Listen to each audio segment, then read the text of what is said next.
this is the introduction to our course, Mass Communication Studies.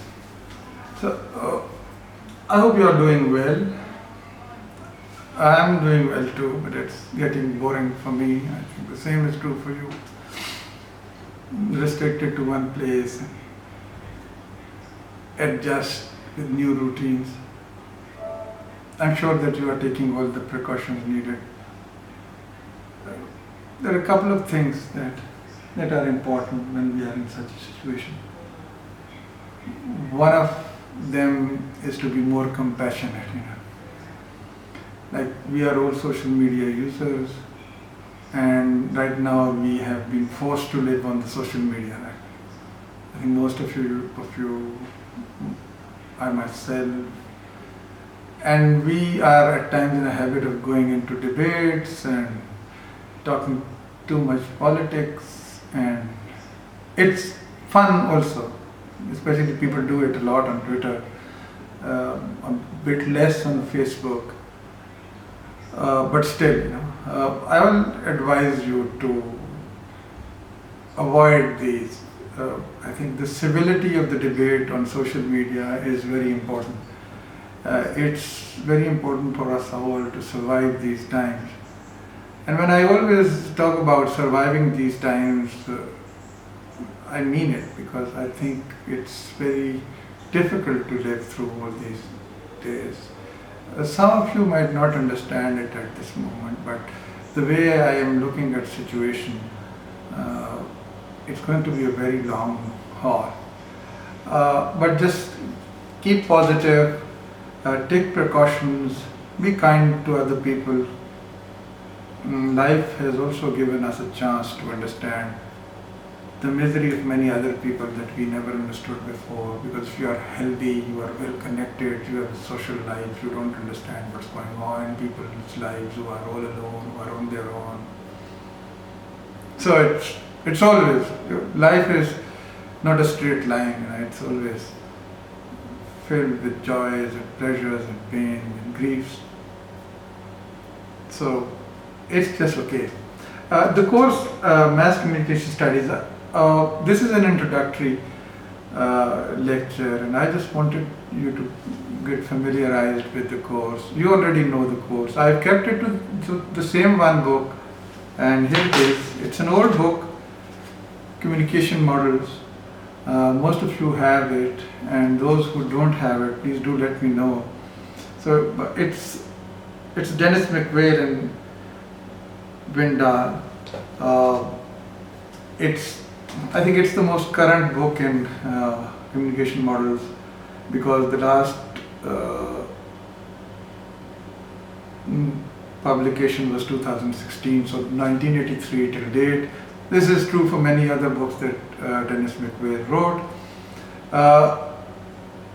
As I have discussed it in the classes, we discussed it at length, that mass communication studies is a huge title for a course. It's just kind of everything. Like, I remember studying mass communication as a student at the Department of Journalism at University of Peshawar. That was 1989, 90. And I studied it again in 1999 when I went to do my PhD. It was the chair of Historical and Systematic Communication Science, and we were into theoretical communication. I was really bad at theory in the beginning, and I had to read a lot to understand the theory and to get a degree and everything. And I'm still trying to understand mass communication. So mass communication is an expanding universe in its own very right, and our lives are so much dependent on it that understanding media has become, and mass communication processes has become important for each and every citizen, as Noam Chomsky says, and many others, because if you want to live in our present age, you have to understand what you are getting on media. And if you are somebody whose profession is to create news, or in any way deal with the business of news, you have to understand the underlying currents of mass communication studies, like or the science of communication. It's at least its theoretical aspect, like the way it affects individuals, the way it affects politics, the way it affects society, the way it affects like our emotions and psychology and social psychology, everything, just everything included. So can we do it in one course? We can't. It's not possible to do justice to the very title that we have. So we have to restrict ourselves to something.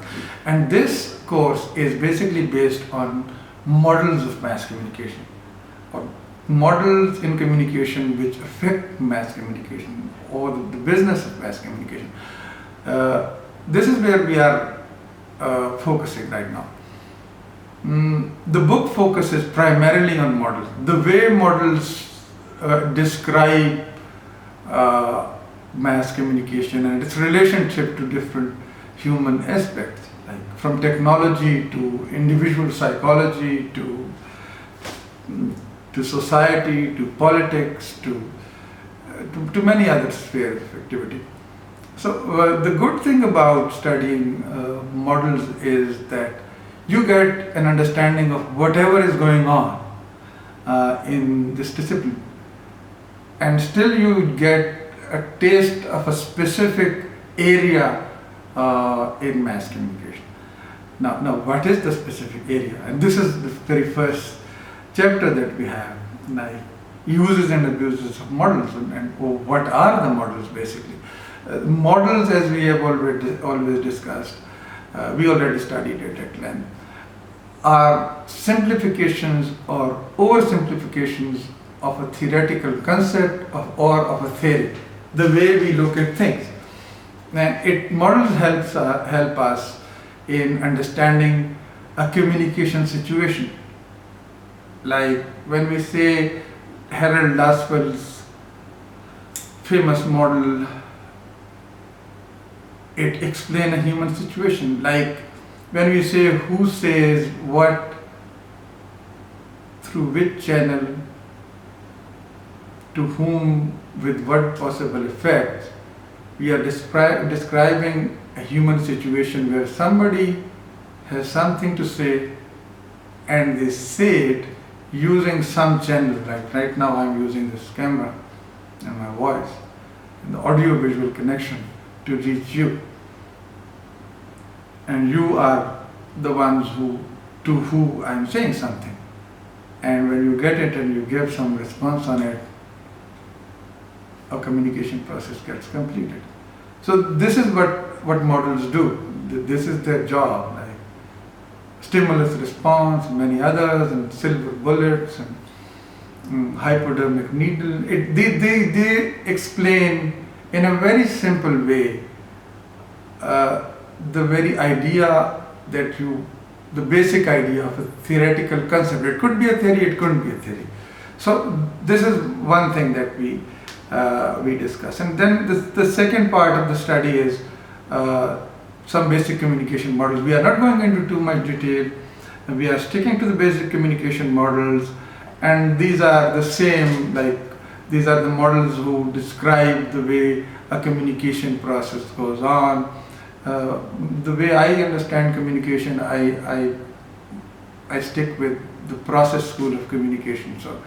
So I take communication as a process, and the way I see it, and many other colleagues of mine see it, is that we have to understand the process, and we have to understand the roles of different actors in a process. So these roles differ, change, expand, deepen, whatever. And that's how we look at it. So some basic models.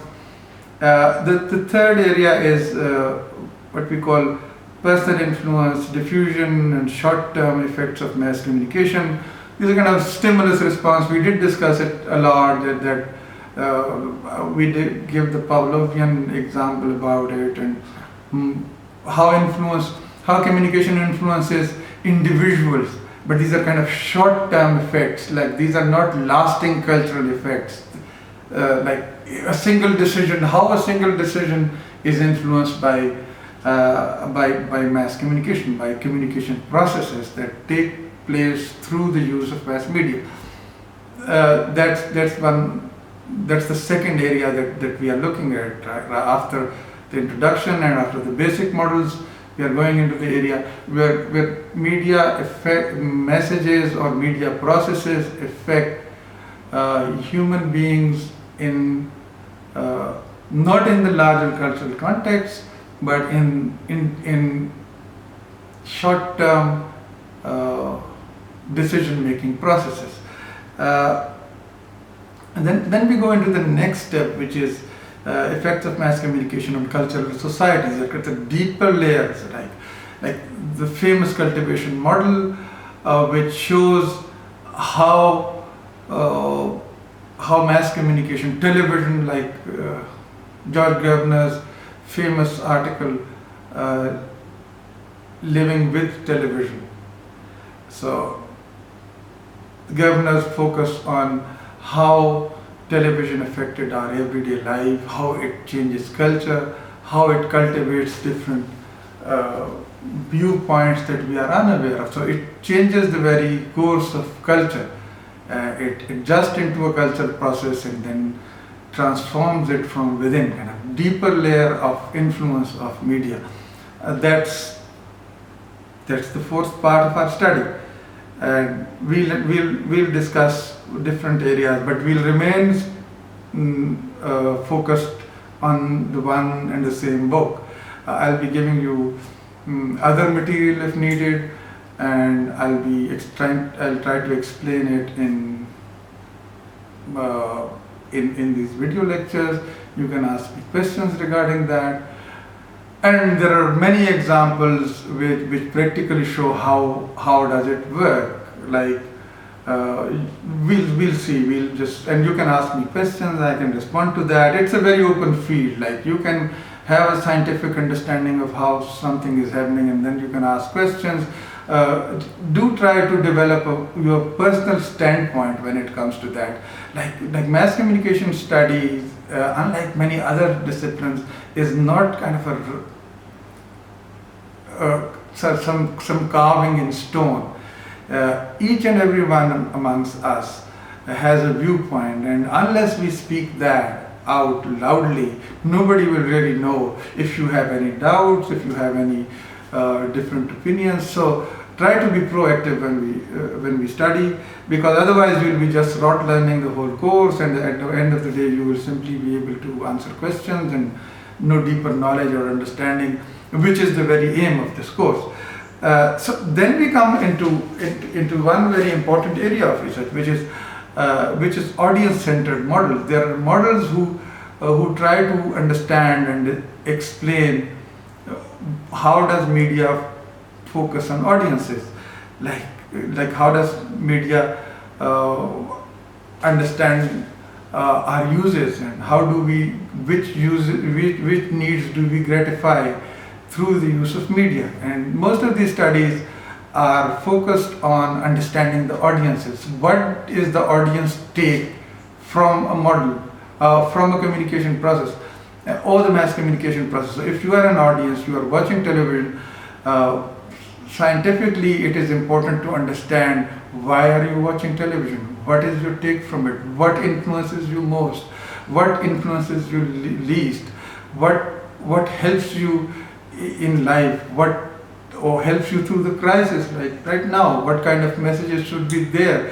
what will gratify our needs, like my request to you to be on your kindest on social media is basically kind of an assumption that we are trying to live on social media. That's the only place that we have. So we have to really be kind the way we are kind with our loved ones. So these are all gratification approaches, and you have to understand, you have to understand reception and decoding. Like it's my recording this lecture is based on the hypothesis, or rather based on the understanding that a virtual class might not be that easy to follow. So I really am trying to understand how would you receive my message, and keeping that understanding in view, we are recording lectures and we are trying to contact you, we are just getting information about it. So these are the same processes that the mass media researchers apply, and they try to understand how does a message reach, how it is received, and how it's decoded, and what usage people have of those, and how do they gratify which needs out of those processes. So and then keeping it simple, then we come to the new media and information society. This is something that is very vital. Without understanding the new media and without understanding what an information society means, it's impossible to understand our present day life, and it's of pivotal importance that you understand that theme, because this is a theme which explains our present day life, behaviors, attitude, likes, dislikes, and everything. So what is an information society? We will discuss that. Simply speaking, a society which is based on information is an information society. This is pretty much a useful definition. Now we'll explain that. We'll discuss that. And then there is this balance of information traffic, like consumerism versus humanism, and like ethical issues, and many issues between rich and poor states, and all these ideas are basically topics that information society are discussed within information society. One very important aspect, which is practically important in journalism, is that communication modes, and how these communication modes adjust the conversion of communication modes with media regulation. Like right now we are living in Pakistan. Before the coronavirus problem, we were discussing kind of government's regulations versus freedom of expression. Now when we see regulators always say that they are doing their best to keep society on track. Free thinkers or anybody who's part of our group, like communicators, always think that there should be more space. How does it balance? How do both of these converge upon each other? And communication policy and social problems. How does communication policies affect social issues, societies dealing with different issues, like the recent Women March issue, for example, many others. So these are kind of scientific ways of understanding those problems. And the last and the most important theme is international communication. Unless we understand international communication, how it works, it's not possible to understand communication at all. Like whatever we do is international communication right now. So we try to understand what is the flow of communication, what is the news flow, and also we understand one of the biggest influencer of our time, the audiovisual media, like from television to what I am saying to you and putting on YouTube, or then on Facebook and everything. So how does these audiovisual experiences affect people across beyond national borders, across the continents, and what is the new world that we are in? So these are different themes that we will try to understand through models.